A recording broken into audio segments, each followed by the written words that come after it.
우리 청년부 반갑습니다. 지난주에 이어서 이렇게 또 우리 청년부와 같이 말씀을 나누니까 참 감사하네요. 네. 자, 여러분 제가 듣기로 오늘 새학년 예배라고 들었습니다. 네, 우리 학생부도 대학부도 다 이제 새학년 새학기죠. 네, 새학년 새학기 되니까 어때요? 좋아요. 힘들어요. 어떤 게 제일 힘들어요?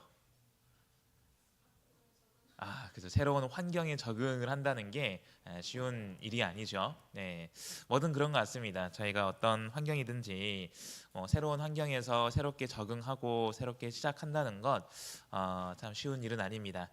그 힘든 일을 우리 대학부 학생부 여러분들이 매 학기마다 하고 있는 거예요. 네. 자, 그래서 오늘 말씀도 새롭게 시작하는 또 교재, 새롭게 시작하는 첫 과목입니다. 보통 우리가 성경 말씀을 보면은 성경 66권 가운데에서 가장 처음에 해당하는 성경이 뭘까요? 네, 창세기죠. 창세기 중에서도 창세기 1장 1절 말씀이 뭘까요?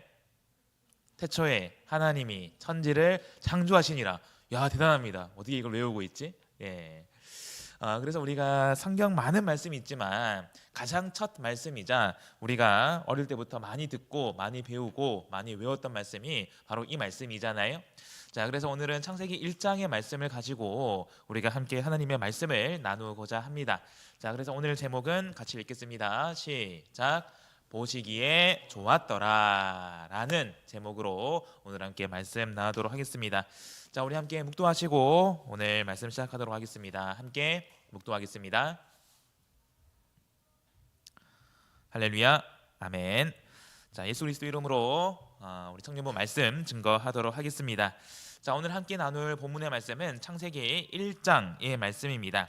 그 중에서도 오늘 주제 9절 다 알지만 같이 읽고 시작하도록 하겠습니다. 함께 읽겠습니다. 시작. 태초에 하나님이 천지를 창조하시니라. 아멘. 자, 창세기 1장 1절의 말씀입니다. 이 말씀은 우리 학생부 대학부 여러분들이 아동부 때부터 마침 아동부가 들어왔네요. 아동부 때부터 여러분들이 많이 들었고 많이 배웠던 말씀이죠. 그래서 하나님께서 이 천지 만물을 지으셨다라는 내용이 성경 가장 처음 등장하고 있습니다. 자, 그래서 우리가 잘 아는 말씀이지만 이 말씀을 통해서 창조주 되신 하나님 그리고 그 하나님께서 지으신 이 천지 만물에 대해서 우리가 말씀을 통해 배워보도록 하겠습니다. 자, 오늘 말씀은 여러분이 잘 아는 말씀이에요. 그래서 오늘 창세기 1장을 전반적으로 살펴보면서 각 질문에 대해서 우리가 생각해보고 교훈을 삼아보도록 하겠습니다. 자, 가장 먼저 가장 쉬운 말씀이자 가장 중요한 말씀입니다. 자, 제가 질문하겠습니다. 태초에 천지를 지으신 이는 누구입니까? 하나님이죠. 예, 하나님입니다. 자, 제가 이 질문을 드리는 이유는 우리가 지식적으로는 우리 대학부, 학생부, 우리 청년부 여러분들이 아주 잘 알고 있는 말씀일 거예요. 네, 태초에 하나님이 누가 이 천지를 지으셨는가라고 할 때 당연히 반사적으로 하나님이라는 말이 나오게 될 겁니다. 우리가 이 말씀을 계속 배워왔잖아요.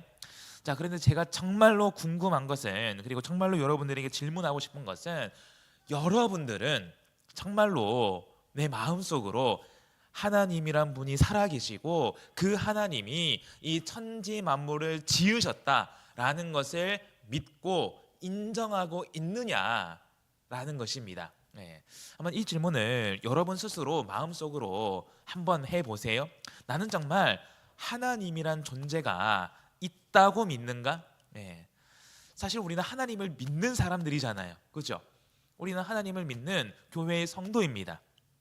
그래서 우리가 하나님을 믿고 믿음 생활이라는 것을 하고 있는데 그래서 우리가 하나님을 믿기 위해서 또한 하나님을 믿음으로 여러 가지 믿음의 행함을 하잖아요. 믿음으로 세례받고요. 믿음으로 안식일에 교회에 와서 예배드립니다. 그리고 말씀에 나오는 많은 명령들을 우리가 믿음으로 순종하고 있죠. 그리고 순종하려고 노력하고 있잖아요. 예. 자, 그런데 우리의 믿음이라고 할 때 가장 기초가 되는 믿음이 뭐냐? 제가 질문하겠습니다. 믿음이 뭘까요? 믿음이 뭐예요? 우리가 하나님을 믿는다라고 하는데 믿음이 뭡니까? 네. 제가 답을 바라고 이제 질문하는 게 아니에요. 한번 여러분이 생각하는 믿음에 대해서 한번 얘기를 해봅시다. 네, 믿음이 뭘까요? 우리 은우는 믿음이 뭐라고 생각해요? 믿는 마음. 좋습니다. 마음. 네. 우리 나혜는 어떻게 생각합니까? 조건 없이 따르는 것. 좋습니다. 네. 자, 우리가 믿음이라는 단어를 사실 굉장히 많이 씁니다. 우리는 하나님을 믿는 사람이잖아요. 근데 믿음이란 뭘까? 믿는 마음이다. 맞아요. 믿음이라는 것은 단순히 눈에 보이는 것이 아니죠. 우리 마음에 있는 것입니다. 근데 그 마음, 어떤 마음이냐? 우리가 조건 없이 따르는 것이다. 예. 따르는 것, 따른다는 것은 우리가 하나님을 그런 대상으로 인식을 한다는 거죠. 자, 우리 참고 삼아서 이 말씀을 찾아보겠습니다. 히브리서 11장 1절의 말씀입니다. 우리 성경 말씀을 직접 찾겠습니다.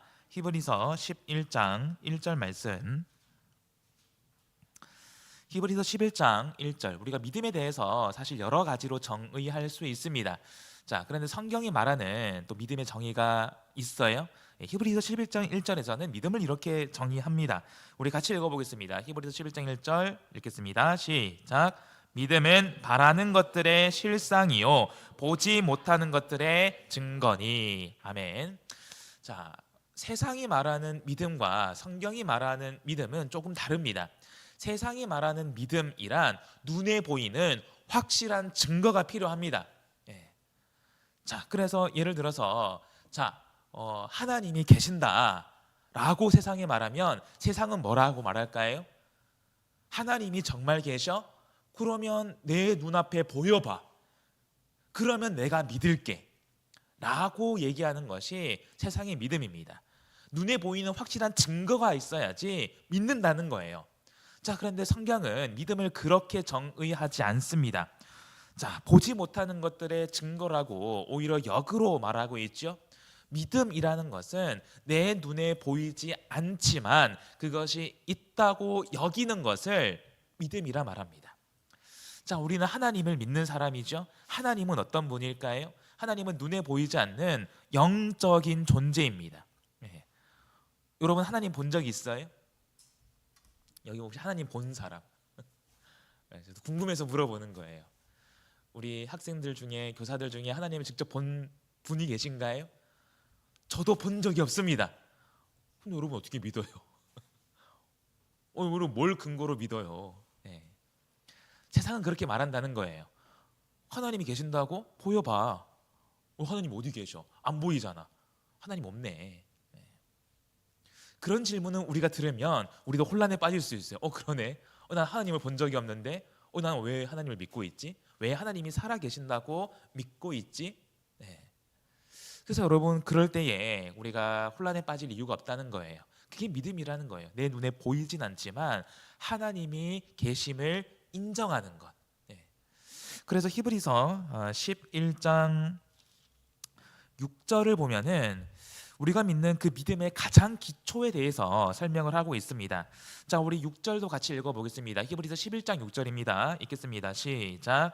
믿음이 없이는 기쁘시게 못하나니 하나님께 나아가는 자는 반드시 그가 계신 것과 또한 그가 자기를 찾는 자들에게 상 주시는 이심을 믿어야 할지니라. 하나님이 기뻐하시는 믿음의 기초라는 것이 있는데 가장 기초적인 믿음이 뭐냐?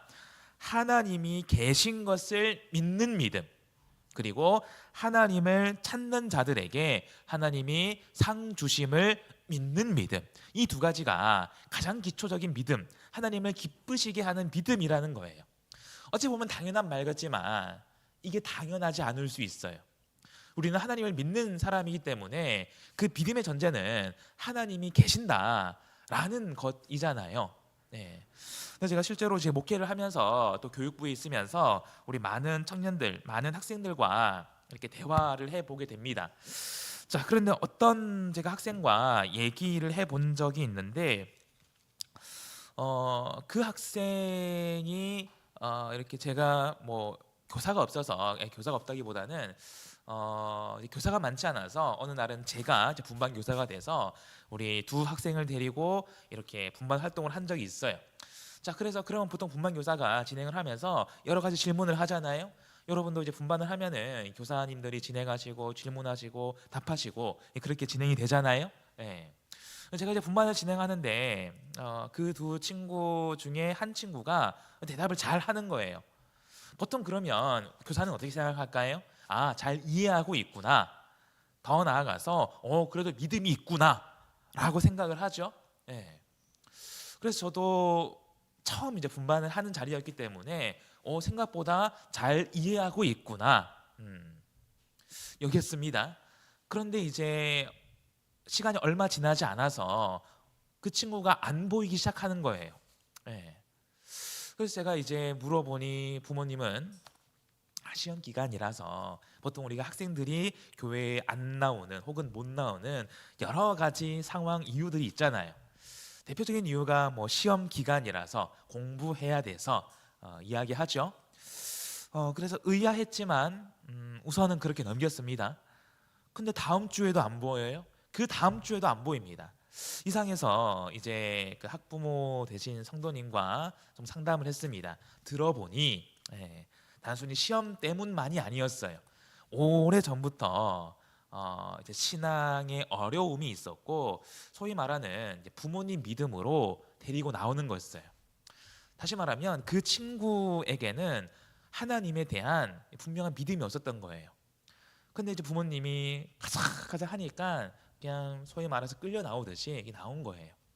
근데 이제 어릴 때는 내 의지가 약하잖아요. 내가 의지가 약하고 내가 나이가 어리니까 그냥 이제 부모님 나가자는 대로 나오죠. 근데 이제 어느 정도 자라나면 내 의지가 생기잖아요. 예. 그러면서 본인의 주관이 생긴 거예요. 사실 그렇게 아이를 데리고 오는 부모님의 마음은 오죽했겠습니까? 그렇게 억지로 데리고 와서라도 믿음이 생겼으면 좋겠다 생각을 했는데 안타깝게도 그게 아니었던 거예요. 그래서 이제 이 친구가 교회를 안 나오기 시작했고 제가 어렵게 연락을 해서 신방을 갔습니다. 그래서 이제 그 친구와 이렇게 얘기를 하는데 처음에는 편한 얘기로 이렇게 하다가 제가 이것저것 좀 질문을 했습니다. 질문을 하다 보니까 제가 분반했을 때 대답을 잘했다고 했잖아요.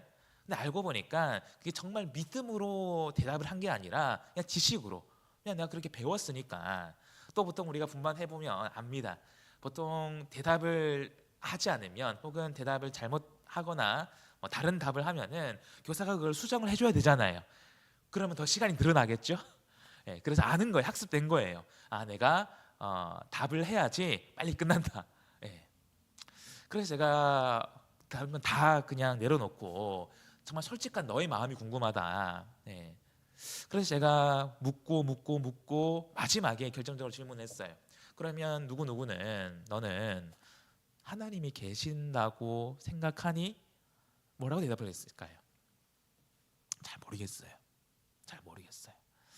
사실 그 친구가 뭐 1년 2년 교회 나온 게 아니에요. 부모님 따라 나왔으니까 최소 10몇 년은 이 교회를 나왔어요. 예. 그럼 그 교회를 나오는 동안 많은 말씀을 들었겠죠. 많은 교육을 받았겠죠. 그 모든 말씀의 근간은 하나님은 살아 계신다는 거예요. 근데 잘 모르겠대. 자, 그래서 다시 오늘 이제 말씀으로 돌아와서 여러분도 스스로 질문해 볼 수 있어야 된다는 거예요. 누가 나에게 가르쳐 준 그 하나님이 아니라 지식적으로 내가 알고 있는 하나님이 아니라 내가 마음속으로 정말 하나님이 계심을 믿냐는 것. 예. 여러분, 우리가 어떻게 하나님의 살아 계심을 확증할 수 있을까요? 예. 보이지도 않는데, 들리지도 않는데 어떻게 하나님이 계셔? 사실 세상 사람 입장에서는 충분히 그렇게 질문할 수 있습니다. 왜냐, 하나님을 모르니까, 하나님에 대해서 배워본 적도 없고 하나님을 믿지 않으니까 사실 세상 사람 입장에서는 충분히 질문할 수 있다는 거야. 근데 여러분도 이 질문에 대해서 고민할 수 있어야 돼요. 고민해야 된다는 거는 의심하라는 의미가 아니라 우리가 생각해 보면 여러분이 이 하나님을 전해야 되잖아요. 그래서 여러분 가까이에 있는 하나님 믿지 않는 사람이 친구가 하나님이 어디에 계셔? 어떻게 하나님 믿을 수 있어? 라고 한다면 여러분이 답을 해줄 수 있어야 된다는 거예요. 예. 그래서 우리가 성경 말씀을 기준으로 보자면은 하나님은 하나님을 알만한 것을 이미 우리에게 보이셨다. 최근에 저녁 예배를 통해서 로마서 말씀을 나누고 있습니다만 로마서 1장을 보시면은 요약해서 하나님은 이미 하나님을 알만한 것을, 하나님의 능력, 하나님의 신성을 천지 만물에 두셨다. 그래서 우리는 하나님이 지으신 이 천지 만물을 보면서 하나님의 살아계심을 확증할 수 있다는 거예요. 자, 여러분, 창세기 1장 1절에서 성경은 말합니다. 태초에 하나님이 천지를 창조하셨다. 성경은 이 천지 만물이 우연히 지어진 것이 아니라 어떻게 하다 보니까 그냥 이렇게 되어진 것이 아니라 어떤 절대자가, 어떤 전능한 존재가 이 천지 만물을 지으셨다라는 말로 성경의 모든 말씀을 시작하고 있습니다. 즉 하나님만이 이 세상의 창조주이자 절대자이자 전능자임을 밝히고 시작하고 있는 거예요. 그래서 우리가 너무나 쉽게 알고 있고 외우고 있는 말씀이지만 정말 핵심적인 말씀이에요. 하나님이 창조주이시다. 하나님이 전능자이시다. 여러분, 참고로 출애굽기 3장의 말씀을 보시면은 여러분 모세 이야기 잘 알죠? 모세가 이제 살인하고 광야에서 40년이라는 시간을 양을 치면서 보내게 됩니다. 이때 하나님께서 이제 80세가 된 모세에게 나타나서 이스라엘의 출애굽이라는 사명을 주시잖아요. 이때 모세가 하나님께 여러 가지 질문을 합니다. 그 중에 하나가 하나님의 이름이 뭐냐라는 거예요. 하나님, 제가 이제 이스라엘 백성들에게 갔을 때 그들이 만약 제게 너를 보낸 신의 이름이 뭐냐라고 묻거든 제가 뭐라고 답할까요? 이때 하나님이 뭐라고 말씀하셨을까요?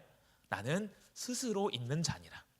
스스로 있는 자, 스스로 존재할 수 있는 자라는 거예요. 바꿔 말하면 여러분, 하나님 외에 이 천지 만물 가운데에서 스스로 존재할 수 있는 것이 있을까요? 없을까요? 없다는 거예요. 없어요, 여러분. 천지 만물, 이 모든 만물 가운데에서 스스로 존재할 수 있는 것은 아무것도 없습니다. 바꿔 말하면 천지 만물은 누군가로부터 지어진 피조물이라는 거예요. 피조물, 지어진 존재라는 겁니다. 성경이 그렇게 말하고 있잖아요. 하나님이 천지를 창조하셨다. 바꿔 말하면 이 천지 만물은 하나님으로부터 지음받은 존재라는 겁니다. 우리 사람도 마찬가지죠. 성경은 분명히 말합니다. 하나님이 사람을 지으셨다. 자, 그래서 우리가 이 말씀이 우리 믿음의 기초가 돼야 돼요. 하나님은 분은 정말로 실존하시고 살아계시고 그 하나님이 천지 만물을 지으신 창조주이자 절대자이다. 그래서 여러분, 성경 말씀을 전반적으로 보시면은 하나님의 주권, 하나님의 섭리에 대해서 우리가 배울 수 있습니다. 여러분, 보통 우리가 나라를 얘기할 때 나라를 구성하는 세 가지 요소가 있습니다. 여러분 뭔지 알아요? 한 나라를 구성하기 위해서는 반드시 이 세 가지 요소가 필요합니다. 그게 뭘까요?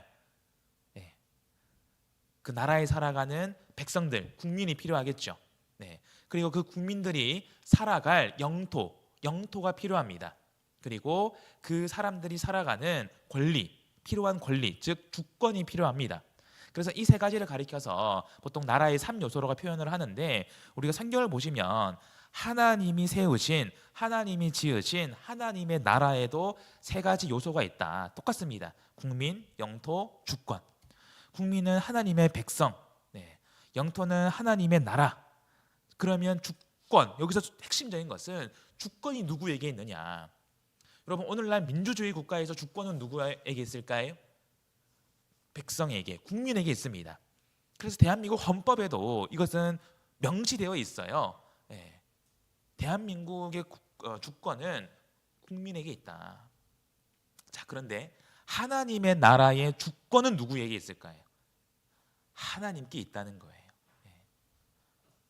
여러분, 창세기 1장 1절은 분명히 말하고 있습니다. 태초에 하나님이 천지를 창조하셨다. 이 말씀은 하나님이 이 땅의 창조주이자 절대자, 곧 왕이라는 것을 말합니다. 여러분, 하나님의 나라는, 하나님이 지으신 이 나라는 민주주의가 아니에요. 여러분 이거 잘 생각을 해봐야 돼요. 예. 세상에서는 이 민주주의를 완벽한 체제처럼 막 이야기를 합니다. 다 평등하고 모든 국민에게 주권이 있는 그런 나라.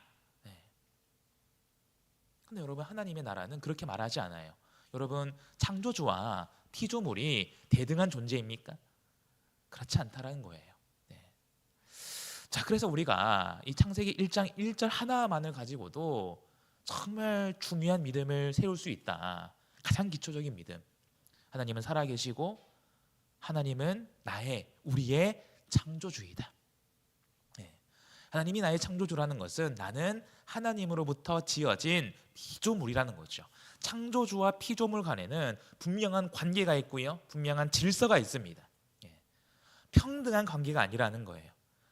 근데 여러분 우리가 신앙생활을 하면 교회에 오면은 많이 듣는 말 중에 세상에 죄악이 가득하다, 마치 노아 시대처럼 죄악이 관영하다, 이 세상은 멸망으로 향해서 가고 있다. 근데 여러분 막상 세상을 보면은 세상은 살기 좋아요, 그렇죠? 점점 과학이 발전하고 기술이 발전하면서 살기 좋은 세상이 되어가고 있잖아요. 네. 근데 여러분 우리 눈에 보이지 않는 우리 영적인 시선으로 보면은 이 세상은 마치 노아 시대처럼 심판을 향해 달려가고 있다는 거예요. 그 확실한 증거가 뭐냐? 사람이 하나님처럼 되려 하고 있다라는 겁니다. 여러분 한번 생각해 봤어요? 예. 세상은 계속 끊임없이 발전하고 있어요. 발전의 속도가 더 빨라지고 있어요. 그래서 하루 자고 일어나면 새로운 기술들이 막 쏟아지고 있습니다. 요즘에는 AI가 발전되면서 그냥 딸깍 한 번이면 모든 걸 다 할 수 있는 그런 세상이 되고 있어요. 그래서 심지어는 사람이 못할 게 없어지는 그런 세상이 되어지고 있습니다. 마치 신처럼 군림하는, 예전에는 어떤 능력 있는 한 사람만이 주도하는 세상이었다면 이제는 누구나 편하게 쉽게 내가 할 수 있는 것 다 할 수 있는 그런 세상이 되어가고 있어요. 마치 사람이 하나님처럼 되는. 그래서 심지어는 이제 인간 복제 많이 들어봤죠? 오래전부터 이미 지금 진행되고 있는 기술이에요. 그런 세상에서 우리가 살아가고 있다는 겁니다. 마치 여러분 창세기 11장을 보면 사람이 모여서 뭘 해요? 바벨탑을 쌓잖아요. 하나님처럼 높아지기 위해서. 우리가 그런 세상을 살아가고 있다는 겁니다. 그런 세상 속에서 우리가 믿음을 바로 세워야 된다. 우리의 가장 기초적인 믿음. 하나님은 살아계시고 하나님은 나의 창조주이고 나의 왕이시다. 나를 다스리는 주권자이다라는 겁니다. 자, 그래서 여러분 성경 말씀을 보시면 하나님께서 1일부터 6일차까지 각종 만물을 지으시잖아요.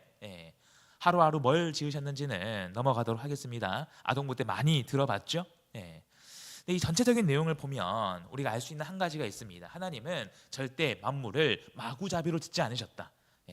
기분 내키는 대로 자 오늘은 이것 한번 만들어봤다가 오늘은 저것도 만들어봤다 그렇게 짓지 않으셨다는 거예요.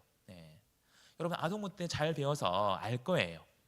하나님은 가장 큰 환경부터 하나하나 차근차근 질서정연하게 창조하십니다. 그래서 하나님께서 처음부터 사람을 짓지 않으셨죠? 빛을 지으시고 빛과 어둠을 나누게 하십니다. 그리고 하늘을 만드시죠. 물을 내시고 땅과 물을 구분하시고 그 가운데 각종 채소와 과실과 그리고 새와 물고기와 그리고 땅에 기는 각종 육축 동물들과 그리고 사람을 지으십니다. 순서대로 차근차근 질서 있게. 이게 하나님의 나라의 특징이에요. 그래서 여러분 하나님이 1일부터 6일까지 세상을 지으시는 이 과정을 보면서 우리가 기억해야 될 한 가지는 질서라는 단어입니다. 하나님은 질서를 좋아하세요. 다시 말하면 하나님의 나라는 질서가 있는 나라라는 거예요. 하나님은 이 질서를 세우십니다. 그래서 비단 천지 만물뿐만 아니라 오늘날 이 땅에 임한 하나님의 나라 된 교회에도 질서가 있다는 것을 여러분이 아셔야 돼요.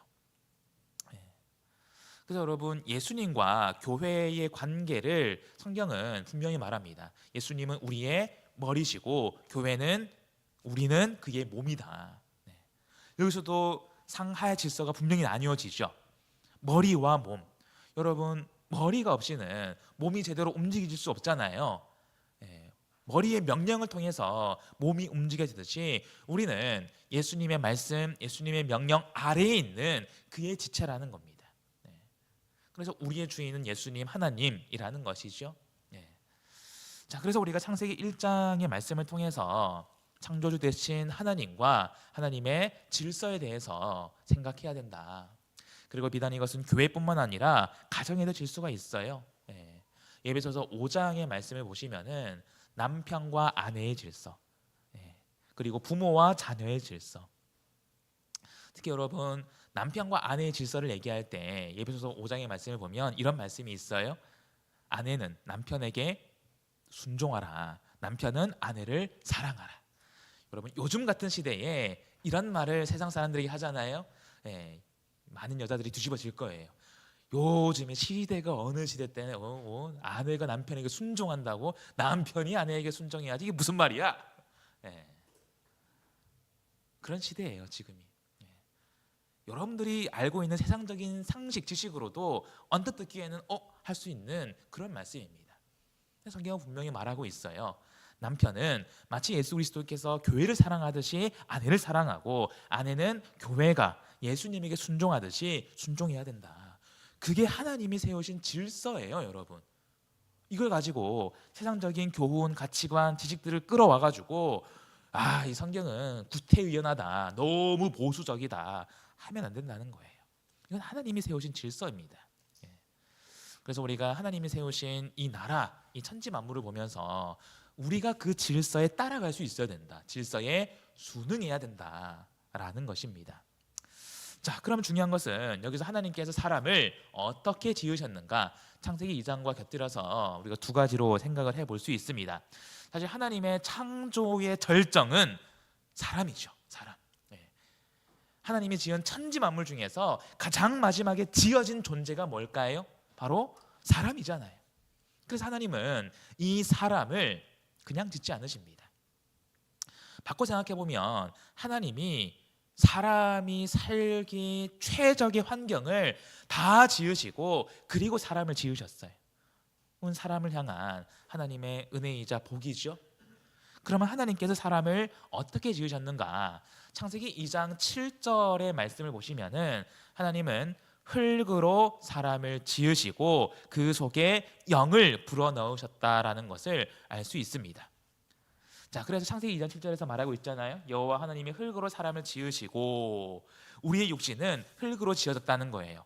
그래서 우리 육신이 죽으면 이 육신은 어떻게 돼요? 흙으로 돌아가죠. 근데 중요한 게 있어요. 그 속에 뭘 넣으셨느냐? 생기를 그 코에 불어넣으셨다라고 말해요. 여기서 생기란 말은 쉽게 말해서 영이라는 겁니다. 영. 그래서 우리의 육신은 흙으로 되어 있지만 그 속에 영을 불어넣으심으로 살아있는 영, 생영이 되게 하셨다. 네. 그래서 여러분, 우리가 죽음을 이야기할 때 전도서에서도 말하고 있습니다. 사람이 죽으면 어떻게 되느냐? 흙은 땅으로 돌아가고 그 신은, 영은 그 주신 하나님께로 돌아간다. 여러분, 우리 육신의 죽음은 그냥 내가 소멸되는 게 아니에요. 성경에서 말하는 죽음은 분리를 말합니다. 그래서 우리 육신의 죽음이 뭐냐? 이 흙은, 육신은 흙으로 돌아가고 영은 하나님께 돌아간다. 근데 이 영을 주신 분이 누구라고요? 하나님이라는 거죠. 자, 그래서 우리가 일단 1차적으로 보면은 하나님께서 사람을 이렇게 지으셨다. 창세기 2장에서 구체적으로 말해주고 있고요. 창세기 1장으로 돌아와서 27절의 말씀을 보면은 하나님은 그냥 사람을 지으신 것이 아니라 어떤 형상을 따라 지으셨다라고 분명히 말합니다. 자, 우리 앞에 있는 창세기 1장 27절을 같이 읽어보겠습니다. 읽겠습니다. 시작. 하나님이 자기 형상 곧 하나님의 형상대로 사람을 창조하시되 남자와 여자를 창조하시고. 하나님의 형상을 따라서 사람을 지으셨다. 이것은 어떤 하나님의 외모를 말하는 것이 아니라 하나님의 거룩한 성품을 따라서 지으셨다. 네. 그래서 하나님의 거룩한 성품을 우리가 여러 가지로 이야기할 수 있습니다. 사랑, 인애, 자비, 긍휼 등등 하나님의 거룩한 마음, 거룩한 성품을 따라서 그 사람을 지었다. 그래서 우리가 또한 하나님을 나의 아버지로 고백을 할 수 있는 거예요. 물론 우리가 계속해서 배워나가겠습니다만 이러한 하나님의 거룩한 형상, 내게 주신 그 거룩한 형상, 거룩한 성품이 사람의 범죄로 말미암아서 깨어지게 되죠. 잃어버리게 되죠. 그래서 오늘날 우리 신앙인이 힘써야 되는 것은 하나님의 거룩한 형상을 회복하고 닮아가는 것. 우리가 힘써 회복해야 할 것이죠. 그런데 중요한 것은 태초에 하나님은 사람을 이렇게 지으셨다라는 거예요. 이렇게 지으셨다. 자, 창세기 9장 6절에서도 동일하게 말하고 있습니다. 하나님이 자기 형상대로 사람을 창조하셨다. 자, 그래서 달리 말하면, 바꿔 말하면 내 안에는 거룩한 하나님의 형상, 성품이 있다라는 거예요. 죄로 인해서 그 형상, 그 성품을 잃어버렸지만 우리가 믿음으로 세례받고 하나님의 자녀로서 성령을 의지하여서 그 거룩한 형상을 회복해 가야 된다. 그것이 또한 우리의 믿음 생활이죠. 네. 자, 그리고 다시 창세기 1장의 말씀을 보시면 하나님은 사람을 특별히 여기시고 복을 주시는 것을 볼 수 있습니다. 자, 그래서 창세기 1장을 보시면 특별히 하나님께서 창세기 1장 22절에 하나님께서 동물들에게도 복을 주세요. 그런데 사람을 지으시고 복을 주시는데 이 복이 복의 복이 더해지는 것을 볼 수 있습니다. 그래서 창세기 1장 28절의 말씀을 기준으로 세 가지로 우리가 정리를 해볼 수 있습니다. 자, 먼저 하나님이 주신 첫 번째 복은 생육하고 번성하고 충만하라는 복입니다. 생육, 충만, 번성의 복. 자, 하나님은 사람을 지으시고 아담과 하와, 남자와 여자를 지으셨죠. 자, 그래서 두 사람만 지으시고 자, 이제 너희만 이 땅에 살아라 하지 않으시고 이 땅에 번성해라, 생육하고 충만해라 라고 말씀하십니다. 자, 이것이 하나님이 우리에게 주신 첫 번째 복이에요. 자, 근데 중요한 것은 하나님이 지으신 이 나라는 하나님의 나라입니다. 그래서 여기서 생육하고 번성하고 충만하라 라는 것은 단순히 그냥 아들, 딸 많이 낳고 잘 먹고 잘 살아라 그런 차원의 복이 아니라 이제 나를 통해서 하나님의 나라를 확장해라는 거예요. 여러분, 이 말씀을 신약과도 잘 이어서 생각을 해보세요. 사도행전 1장 8절의 말씀 잘 알죠? 사도행전 1장 8절이 뭐예요? 하나님이 우리에게 주신 증인의 사명이잖아요. 우리가 성령의 권능을 받아서 예루살렘부터 온 유대와 사마리아와 땅끝까지 이르러 내 증인, 예수님의 증인이 될 것을 예수님이 말씀하시잖아요. 그래서 내가 이 복음을 가지고 예수 그리스도를 증거하면서 복음의 지경을 확장시켜 가야 된다. 하나님의 나라를 확장해 가야 된다라는 거예요. 하나님은 이러한 복을, 이러한 사명을 처음부터 사람에게 주셨다는 거예요. 나를 통해서 하나님의 나라가 확장되는 것. 자, 두 번째 복은 정복과 다스림의 복입니다. 자, 그래서 이것도 역시 창세기 1장 28절을 보시면은 땅을 정복하라, 그리고 모든 생물을 다스리라 하고 말씀하십니다. 여러분, 이 말씀을 오해하면 안 돼요. 정복하니까 우리가 마치 파괴의 느낌으로 생각할 수 있는데 그런 정복의 의미가 아닙니다. 하나님의 나라를 지으시고 사람을 지으셨어요. 그리고 생육하고 번성하고 충만해로 하나님의 나라를 확장시켜라 라는 그런 복이자 사명을 주셨잖아요. 중요한 것은 하나님께서는 사람을 지으시고 이 천지 만물을 다스리라고 하셨습니다. 자, 하나님 나라의 절대 왕은 하나님 한 분이죠.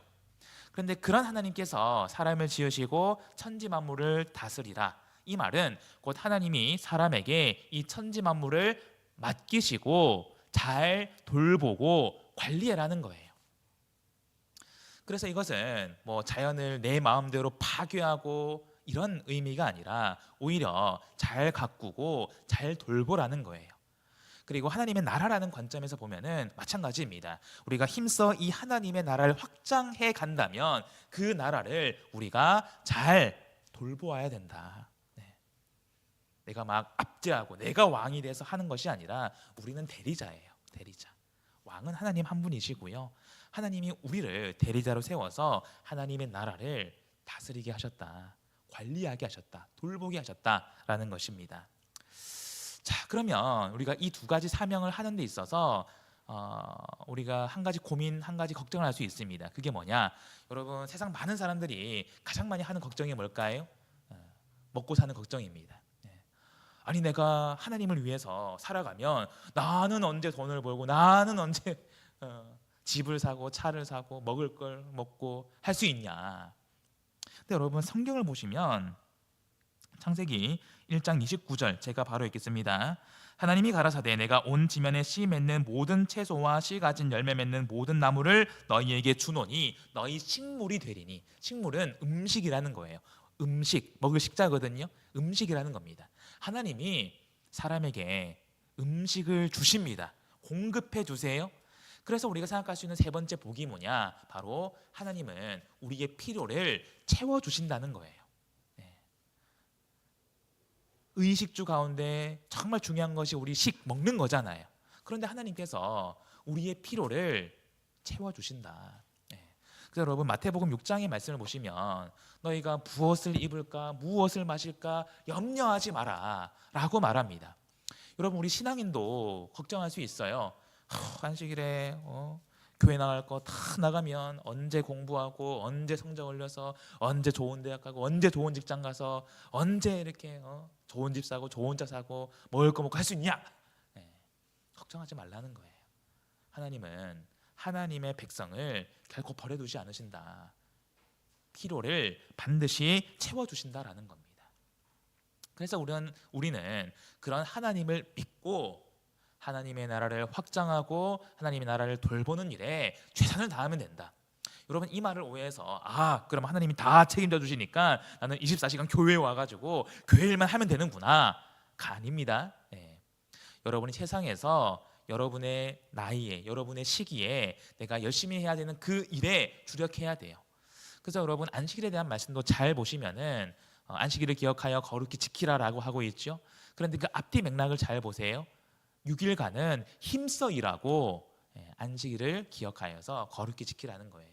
그래서 여러분, 학생부 대학부의 시기에 내가 해야 될 일이 있죠.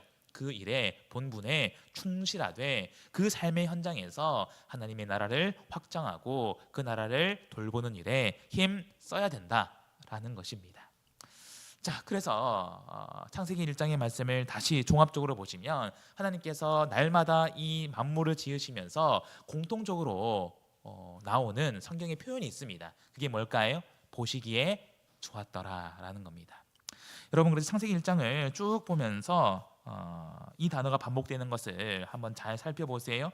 그리고 결정적으로 마지막 이 천지 만물을 창조하시는 모든 일을 마치시고 하나님이 그 지은 것을 모든 것을 볼 때에 어떠했냐고 말씀하시냐.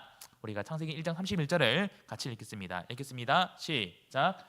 하나님이 그 지으신 모든 것을 보시니 보시기에 심히 좋았더라까지 읽겠습니다.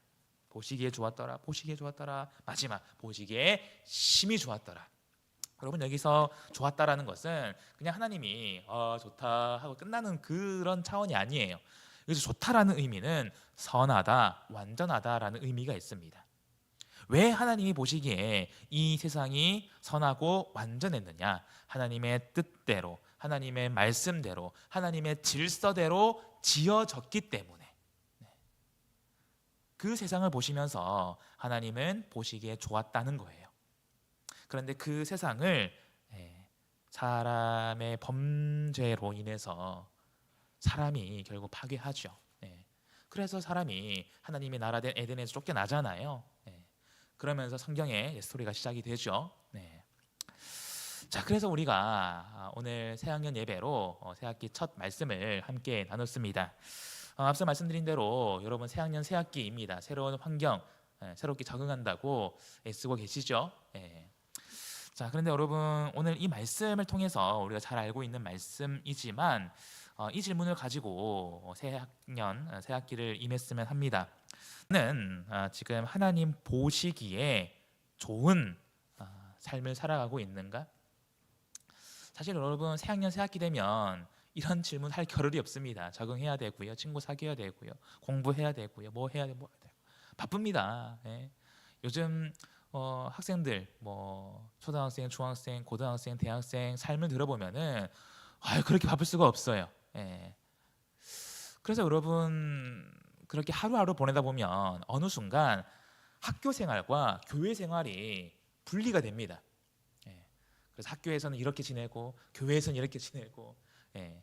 그게 심해지면은 마치 이렇게 두 얼굴의 사나이처럼 학교에는 이런 모습, 교회에서는 이런 모습. 예. 하나님은 다 보고 계시죠. 예. 그래서 새학년 새학기를 이제 보내는 여러분들께 또한 오늘 말씀이 저는 참 또 귀한 말씀이다라고 생각을 합니다. 그래서 새로운 시작을 하는 또 이 시점에서 여러분들이 오늘 이 말씀을 가지고 내가 앞으로 새학년 새학기를 어떻게 보낼 것인가, 지금의 시기, 지금의 이 학창 시절을 어떻게 보낼 것인가, 나는 하나님 보시기에, 내가 보기에 말고요, 부모님이 보기에 말고, 다른 사람이 보기에 말고 하나님이 보시기에 내가 지금 어떤 학창 시절을 보내고 있는가. 우리의 하나님이 우리에게 주신 복이자 사실은 사명이에요. 사명. 이 두 가지는 공존합니다.